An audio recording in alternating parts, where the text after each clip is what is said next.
Welcome to Nasdaq Trade Talks. I'm Jill Malandrino, Global Markets Reporter at Nasdaq. Joining us remotely is Jeff Schulze. He's the investment strategist at ClearBridge. We're going to take a look at the recession risk dashboard and suggesting a recession is underway. And Jeff, I've been covering this for a few years with you at this point, and I think the most shocking thing is the velocity of the recent drawdown, because when you and I spoke last quarter, the dashboard looks very different than it does right now. And we can see that in our first chart here with, days from market peak to bear market. This was one of the fastest ones.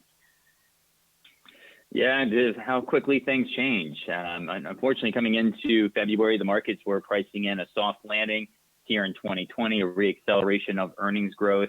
And quite frankly, valuations were quite full with that soft landing scenario. But when things had changed and it became clear that the virus had left China and it was going to reach U.S. shores, and we were likely going to see shutdowns and a recession, a swift reevaluation of multiples needed to take place. And because of that, you saw the fastest market peak, the bear market in the U.S.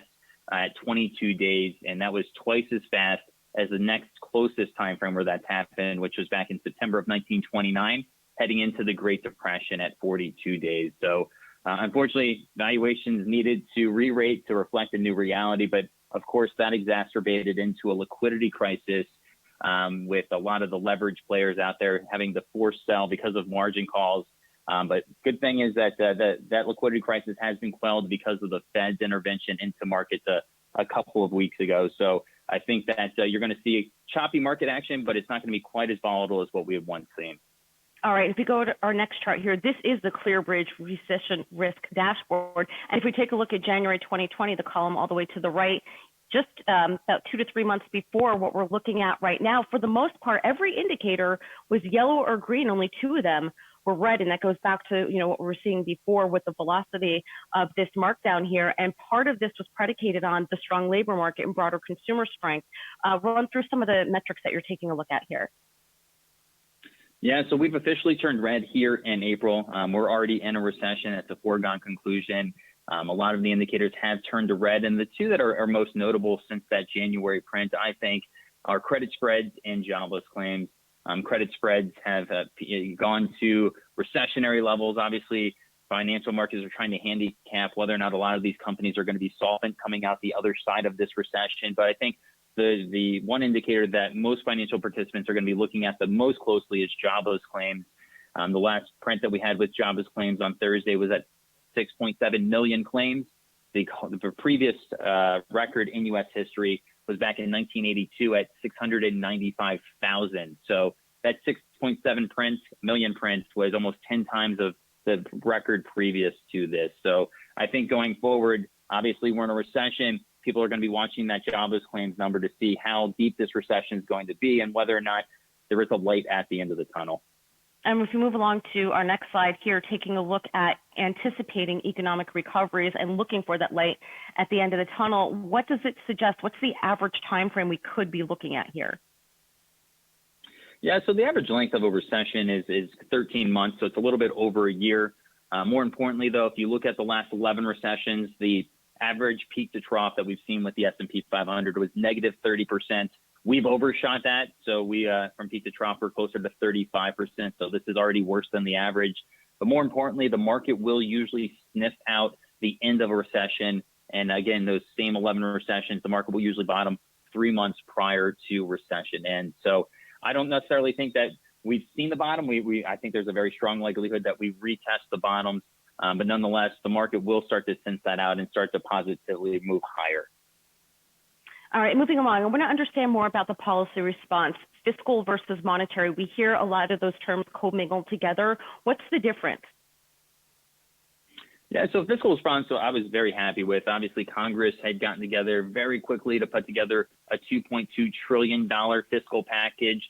This is equivalent to about 10% of GDP. And if you look back to the great financial crisis, for example, that package was closer to 6% of GDP over a couple of years. So this is obviously much bigger, and it's hopefully going to blunt the impact of social distancing measures that we're seeing on the population. Now, even if GDP drops for 25% over the next 5 months, that $2.2 trillion fiscal package will certainly be able to cover that type of dislocation. But the more important thing that I'm looking for from a fiscal perspective is how quickly this money can get into people's and businesses' hands. The last two fiscal packages that we had during recessions, which were in 01 and 08, it took about 3.5 months for consumers to receive their checks, and 3.5 months nowadays would be an eternity. Individuals wouldn't be able to sustain their lifestyles, but more importantly, businesses won't be able to keep their doors open, bring people back on to their payrolls, and be able to be solvent coming out the other side of this, as the average amount of money that small businesses have to be able to sustain an environment with zero revenue is around 30 days. So I'm very optimistic that you could get this money out to small businesses over the next 2 to 4 weeks, but that's something that I'm watching very closely. And then really quickly on the monetary side, the Fed has thrown the kitchen sink at this crisis, and they found another kitchen sink and threw it in too. They've done their entire global financial crisis playbook and then took pages out of the playbooks of the ECB and the Bank of Japan. They're buying corporate bonds, they're buying commercial paper, they're buying pretty much every financial asset out there. And I think that's going to go a long way to quelling the volatility that we've seen in financial markets here recently.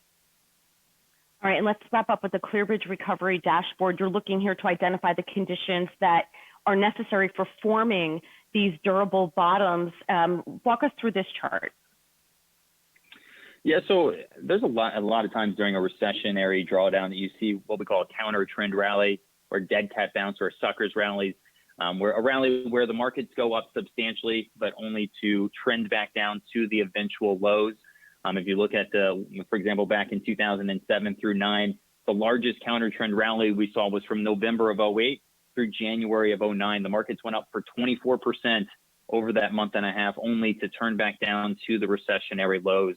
A lot of investors, they get discouraged because they buy these counter-trend rallies, and when they fail time and time again, they ended up being under allocated to equities when the market lows actually happen. So what we did is we came out with a recession risk recovery risk dashboard, a group of 9 indicators that have historically been able to signal a durable bottom in the economy and the markets. And coming off of these bottoms, this is a tool that investors can use to re-risk their portfolios to take advantage of the expansion coming out of periods of duress like a recession. All right, Jeff, great to have you with us as always. Hope to see you back in studio next quarter. Great. Thanks, Jill. All right, and thanks for joining us on Trade Talks. I'm Jill Malandrino, Global Markets Reporter at Nasdaq.